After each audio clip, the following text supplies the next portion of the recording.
వేరే విధాలుగా నేర దర్యాప్తు చేసే అలవాటు ఉంది. ఇప్పుడు సిడిఆర్ ఒకటి కావాలి, అది లేకపోతే కష్టపడుతున్నారు. సీసీటీవీ ఫుటేజ్ దొరకకపోతే కష్టపడుతున్నారు. ఎందుకంటే పాత అలవాటు ఏదైతే ఉందో, పాత సీన్ ఆఫ్ క్రైమ్ లో దొరికే క్లూస్ ఏవైతే ఉన్నాయో దాన్ని పరిశీలించడం అనేది, అది ఇవన్నీ కూడా మళ్ళీ మేము తీసుకొస్తామని మీకు తెలియజేస్తాం. కాటన్ సర్చ్లు బంద్ అయిపోయినాయి సార్, దాన్ని మళ్ళీ పునరుద్ధరించే అవకాశం ఏమన్నా ఉన్నదా? ఒకటి. రెండోది ఏంటంటే గోవధ సంబంధించిన చట్టం అమలు కావట్లేదు. దానికి సంబంధించి ఆ గోరక్షకులు ఎవరైతే రక్షించబడతారో వాళ్ళు చట్టాన్ని మీరెవరు తీసుకోవడానికి అనేది ఈ రకంగా అంటే హింసాత్మక సంఘటనలు చెలరేగుతున్నాయి. ఇంకొక విషయం, ఫుట్పాత్ ఆక్రమణల వల్ల సిటీలో యాక్సిడెంట్లు ఎక్కువ అవుతున్నాయి. దీనిపైన మీరు ఫస్ట్ ఏంటి కాటన్ సర్చ్.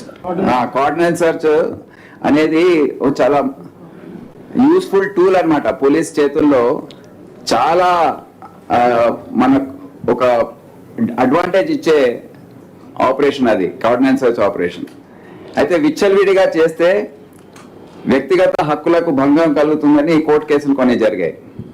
మేము విచ్చలవిడిగా కాకుండా ఎక్కడైతే అవసరమో ప్రతి జిల్లా ఎస్పీ సిపి వారి ఏరియాస్లో ఎక్కడైతే అవసరమో, ఎక్కడైతే డ్రగ్ సప్లయర్స్, నేరస్తులు వీరందరూ ఉన్నారని సమాచారం, లేకపోతే ఐడెంటిటీ తెలియని వాళ్ళు ఉన్నారని ఏమైనా సమాచారం వస్తే తప్పకుండా ఆ ఏరియా కార్డినెన్స్ సర్చ్ ఎటువంటి లీకేజ్ లేకుండా చేసే అవసరం ఎంతైనా ఉంది.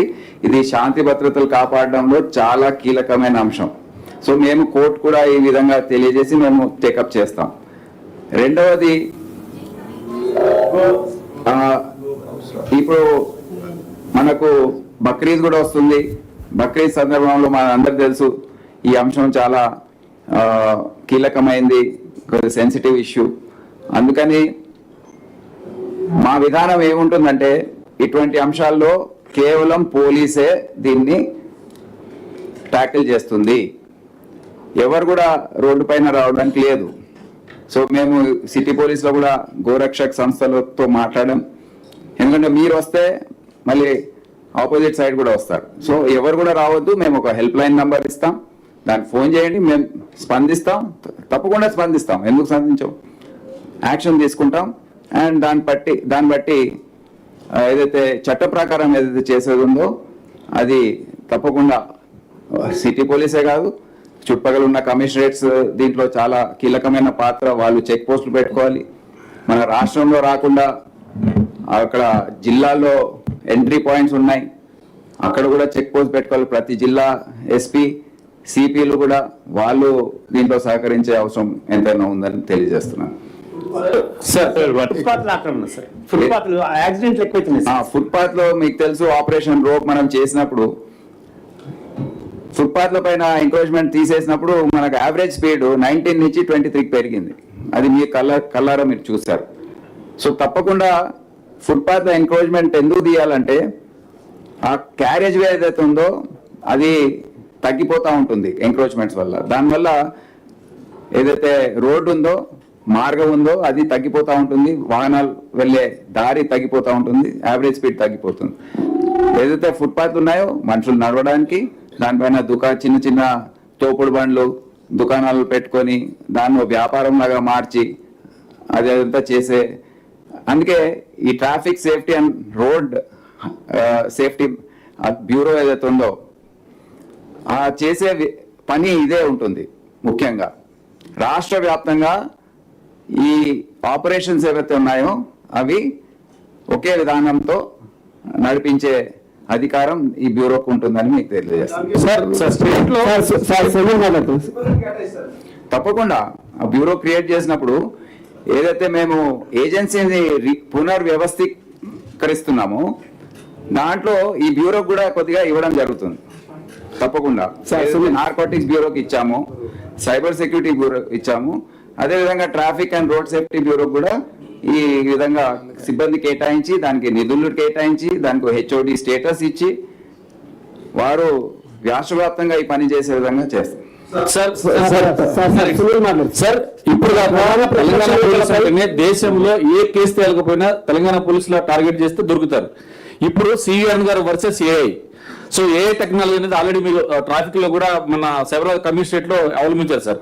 అదే టెక్నాలజీని ప్రస్తుతం ఈ సైబర్ క్రిమినల్స్ పట్టుకోవడం కావచ్చు, తర్వాత క్రిమినల్స్ ట్రాక్ చేయడం కావచ్చు, ఫర్దర్ గా తెలంగాణ పోలీస్ వర్సెస్ ఏఐని కొత్తగా ఏమన్నా ఇంప్లిమెంట్ చేసి దాన్ని డెవలప్ చేయబోతున్నారు. నేను తప్పకుండా అదే చెప్పాను నేను. అది మేము ఏదైతే సాంకేతిక పరిజ్ఞానం వాడుకోవడంలో ముందంజలో ఎప్పటి నుంచో ఉన్నాము. సో ఏఐకి సంబంధించిన టూల్స్ ఏవైతే ఉన్నాయో ఇప్పుడు అవి తప్పకుండా మేము ప్రతి అంశంలో కూడా వాడుకోవడానికి ప్రయత్నిస్తాం. కానీ మాకు అది పనికి రావాలి. దానివల్ల మాకు మా పనితీరు ఇంకా మెరుగుపడాలి. ఆ రిజల్ట్స్ ఏవైతే ఉన్నాయో అవి ఇంకా ఉన్నత స్థాయిలో వస్తే తప్పకుండా దాన్ని మేము ఇంప్లిమెంట్ చేసి చూస్తాం. సో అదే అవుట్లుక్ అందరిలో ఉంటుంది, అదే విధానం ఆల్ ఆఫీసర్స్ దాని గురించి ఆలోచిస్తారని మీకు తెలియజేస్తాం. సార్, ప్రధాన ప్రతిపక్ష నేతలపై చాలా కేసులు పెండింగ్ లో ఉన్నాయి. వాటిపై పురోగతి ఎలా ఉండబోతుంది? కేసులు ఉంటాయి, ఎప్పుడైనా యూఐ కేసులు ఉంటాయి. మరి దాన్ని సమీక్షించి వాళ్ళు జిల్లా ఎస్పీలు నాకు సరిగా తెలియదు, బట్ ప్రతి నెల క్రైమ్ మీటింగ్స్ ఉంటాయి. దాంట్లో ఛార్జ్ షీట్స్ వేయడము, సీసీ నెంబర్స్ వచ్చాయా లేదా చూసుకోవడం అన్ని జరుగుతూ ఉంటాయి. సో దాంట్లో ఏదన్నా లోపం ఉంటే తప్పకుండా మేము క్రైమ్ మీటింగ్స్ ఏవైతే ఉన్నాయో ప్రతి నెల ప్రతి ఒక్కరు క్రైమ్ మీటింగ్ పెట్టుకోవాలి. కొంతమంది ఎస్పీలు సిపిలు ఎవరైతే సరిగా చేయట్లేదో వారిని ఇక్కడ పిలిపించి వారిని రివ్యూ చేయడం, ఎందుకు చేయట్లేదు అనేది ఈ విధానం మేము ప్రారంభిస్తాం. అండ్ ఆ స్థాయిలో కూడా అంటే ఏంటంటే మేము అధికారులు ఎవరైతే జిల్లా స్థాయిలో ఉన్నారో వారి ఇనిషియేటివ్ని మేము తీసుకోదలుచుకోలేదు. They are independent, they have to work and produce results. అంతా మేము మ్యాక్రో మేనేజ్మెంట్ చేస్తాం, ఇక్కడ నుండే అన్ని నడిపిస్తామని ఉండదు. మేము కూడా ఎస్పీలుగా ఉన్నప్పుడు మా సీనియర్ ఆఫీసర్స్ మాకు చాలా ఫ్రీడమ్ ఇచ్చారు. నక్సలైట్ల సమస్య కంట్రోల్ చేయడం, దోపిడీల్లో కంట్రోల్, వాళ్ళు ఓన్లీ గైడెన్స్ ఇచ్చేది. కానీ ఇక్కడ నుండే మేము అన్ని కంట్రోల్ చేసి, నా పని విధానం కూడా అది కాదు. మీరు అందరు 30 సంవత్సరాల నుంచి నన్ను చూస్తున్నారు. ఒకసారి పాలసీ అనేది చెప్పేసి దాని తర్వాత అమలు చేయండి. కొంతమంది వేగంగా చేస్తారు, కొంతమంది కొద్దిగా స్లోగా చేస్తారు. ఎవరైతే స్లోగా చేస్తున్నారో వాళ్ళని పిలిపించి మాట్లాడడం, వారికి సహాయం ఇవ్వడం అనేది జరుగుతుంది. సో ఫ్రీడమ్ ఆఫ్ యాక్షన్, వాళ్ళకు భరోసా ఇవ్వడము, ప్రొటెక్షన్ ఇవ్వడము, సరైన సపోర్ట్ ఇవ్వడము, వారు ఒకసారి కొద్దిగా ఇండిపెండెంట్గా ఫీల్ అయ్యి పనిచేస్తే మంచి ఫలితాలు వస్తాయి. మీరు ఎక్కడైనా చూడండి. సో అదే విధానం మేము ఇప్పుడు కూడా ఈ కేసులు కానివ్వండి, క్రైమ్ కంట్రోల్ డీజీపీ చేయడండి. డీజీపీ రివ్యూ చేస్తాడు. ఆయన సిఐడి ఉంది, స్టేట్ క్రైమ్ రికార్డ్ బ్యూరో ఉంది. ఎక్కడెక్కడ లోపాలు ఉన్నాయో ఎవరైతే బాగా చేస్తున్నారో వాళ్ళు ఆదర్శంగా తీసుకొని పనిచేయమని వేరే వాళ్ళకి చెప్తాం. కానీ యూనిట్ హెడ్స్ ఉన్నారు, వాళ్ళ బాధ్యత ఉంటుంది, వారికి అర్థం అయ్యే విధంగా మేము చెప్పి చేస్తాం. సార్, తెలంగాణ స్టేట్ ఇప్పుడు మావోయిస్ట్ ఫ్రీ స్టేట్ అయిన లెఫ్ట్ వింగ్ ఎక్స్ట్రీమిజం కంప్లీట్ గా కంట్రోల్లోకి వచ్చినట్టయినా ఒకటి. రెండు, సరెండర్ అయిన వాళ్ళ మీద మీ సూపర్విజన్ ఎలా ఉండబోతుంది? ఎందుకంటే గతంలో సరెండర్ అయిన తర్వాత కొన్ని ఇష్యూస్ జరిగినాయి కాబట్టి దాంట్లో మీ వ్యూహాలు ఎలా ఉండబోతున్నాయి?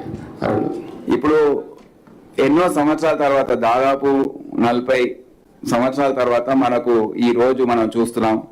ఎక్కడైతే మనము ధైర్యంగా చెప్పవచ్చు ఈ సమస్య దాదాపుగా ఇప్పుడు మళ్ళీ ఇక్కడ నుండి మళ్ళీ రివైవ్ అయ్యే ఛాన్స్ చాలా తక్కువగా ఉంది. 2010లో ఏదైతే ఆపరేషన్ స్టార్ట్ చేశారో గవర్నమెంట్ ఆఫ్ ఇండియా, అప్పుడు ఇది మేము 2-3 years లో ఖతం చేస్తామంటే మేమంతా తెలంగాణ రాష్ట్రం మేము నవ్వినాం. ఎందుకంటే మేము ఏదైతే పోరాడి చూసామో వాళ్ళని, మాకు తెలుసు ఈ సమస్య ఈ విధంగా కంట్రోల్ అయ్యేది కాదు ఇది. ఎందుకంటే